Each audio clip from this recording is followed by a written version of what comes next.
বন্ধুরা, আপনারা যদি আপনাদের চারিপাশে একবার দেখেন তাহলে লক্ষ্য করবেন আমরা কোন পরিস্থিতির মধ্যে দিয়ে আজ যাচ্ছি।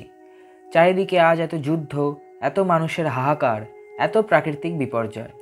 আমরা যদি আমাদের হিন্দু শাস্ত্র চর্চা করি তাহলে জানতে পারবো যে ভবিষ্যৎ পুরাণ নামের এক গ্রন্থে ভবিষ্যতে কি হতে চলেছে, ভবিষ্যৎ কেমন হবে সেগুলি উল্লেখ করা আছে। কিন্তু আজ আমাদের বিষয় ভবিষ্যৎ পুরাণ না। আমাদের আজকের আলোচনার বিষয় হলো ভবিষ্য মল্লিকা পুরাণ। ভবিষ্য মল্লিকা পুরাণ বিশ্বাস করা হয় সাধু অচ্যুতানন্দের দ্বারা ষোড়শ শতাব্দীতে রচিত।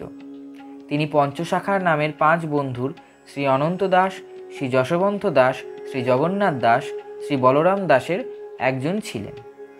তিনি এই 4 জনকে নিয়ে এই পুরাণটি রচনা করেছিলেন। তিনি খেজুর পাতায় এই পুরাণটি রচনা করেছিলেন। এই পুরাণটির অনেক শ্লোক ছিল, কিন্তু সময়ের সাথে অনেক শ্লোক হারিয়ে গেছে বিভিন্ন কারণে। এই পুরাণ অনুযায়ী 2020 সালের মধ্যেই সমস্ত প্রলয় শুরু হয়ে যাবে, যা আমরা দেখতে পাচ্ছি আমাদের আশেপাশে এখন। 2024 সাল প্রচুর গুরুত্বপূর্ণ সাল হবে, কারণ এই সময় প্রাকৃতিক দুর্যোগ বাড়বে। 2025 থেকে 2026 সালের মধ্যে শনি মীন রাশিতে প্রবেশ করবে এবং এই কারণেই সমস্ত মহামারী, প্রাকৃতিক দুর্যোগ, যুদ্ধ, বিনাশ সব কিছু চূড়ান্ত পর্যায়ে থাকবে এবং এই সময় থেকেই প্রলয় শুরু হয়ে যাবে। এই পুরাণ অনুযায়ী ভবিষ্যতে পরমাণু যুদ্ধ ঘটবে এবং গোটা বিশ্বে যখন চারিদিকে যুদ্ধের পরিবেশ সৃষ্টি হয়ে যাবে, তখন চীন সহ 13টি ইসলামিক দেশ ভারতের ওপর আক্রমণ করবে, প্রচুর প্রাণহানি ঘটবে। তাতে ভারতবর্ষের এই যুদ্ধে খুব গুরুত্বপূর্ণ ভূমিকা থাকবে। এই সব যুদ্ধ, বিপর্যয়, দুর্যোগ, এই গোটা মহাপ্রলয়ের পর কল্কি অবতার মানব সমাজের সামনে আসবেন এবং সাথে আসবেন পরশুরাম এবং বজরংবলী, এবং এনারা সবাই পাপের বিনাশ ঘটাবে মানব কল্যাণের জন্য, মানব সমাজকে উদ্ধার করবার জন্য। এই মহাপ্রলয়ের পর ভারতবর্ষ অবশ্যই জয়ী হবে, কিন্তু অনেক প্রাণহানির বিনিময়। চীনের অবস্থাও শোচনীয় হবে। সেই সব ইসলামিক দেশ ভারতের বিরুদ্ধে গেছিল, তাদের সবার উপর ভারত নিজের আধিপত্য স্থাপন করবে। মার্কিন যুক্তরাষ্ট্রের অনেকটা অংশ সুনামির জন্য জলের তলায় চলে যাবে। ইউরোপ এক যুদ্ধক্ষেত্রে পরিণত হবে এবং ধ্বংসের দিকে এগাবে। এই পুরাণে এটাও বলা হচ্ছে যে ভবিষ্যতে বঙ্গোপসাগরে এক প্রকাণ্ড উল্কা এসে পড়বে, যার ফলে যেই সুনামি আসবে তাতে পুরীর জগন্নাথ ধাম জলে তলিয়ে যাবে। ভগবান কল্কি রূপে যখন আসবেন, তিনি পুরীর জগন্নাথ ধাম থেকে জগন্নাথ দেবের বিগ্রহের ভিতর থেকে শ্রীকৃষ্ণের হৃদয়, যেটিকে আমরা ব্রহ্ম পদার্থ বলি, সেটিকে বের করে নিয়ে যাবেন।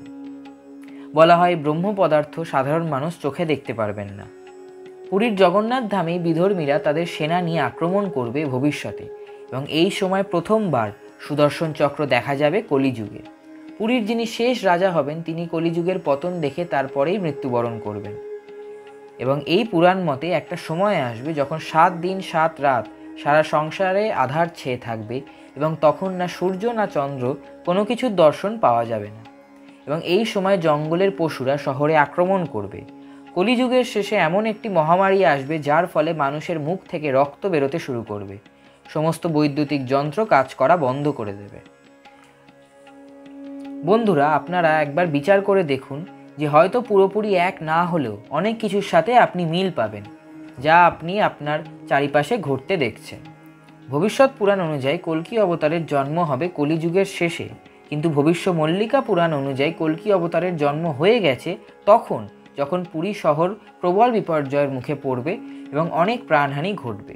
যেই বিষয়গুলি নিয়ে আমরা আলোচনা করলাম সেগুলি কিছু কিছু গুরুত্বপূর্ণ বিষয় এই পুরাণটি। এমন অনেক বিষয় আছে যা হয়তো আমাদের কাছে অজানা, সেগুলি সময়ের সাথে ধ্বংস হয়ে গেছে। আগামী কোনো এক পর্বে আমরা আলোচনা করব এই পুরাণটি কতটা সত্য সেইটা নিয়ে।